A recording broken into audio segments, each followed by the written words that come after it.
Hello, everyone. Are you wondering what is an average salary of a construction worker in Uruguay? Let's explore.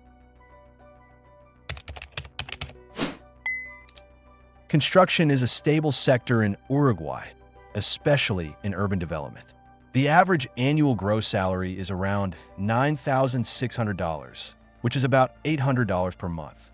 After taxes, the yearly salary is around $8,200, or about $680 per month.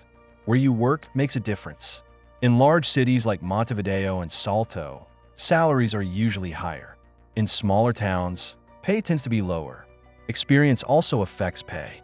New workers might earn around $6,000 per year, while experienced workers can earn up to $12,000. In most cases, having a university degree is not required, but those with one may move into higher-paying roles like construction management, while those without it usually stay in lower-paid labor positions. Please like the video and share your salary in the comments. Thanks for watching, and see you next time. Goodbye.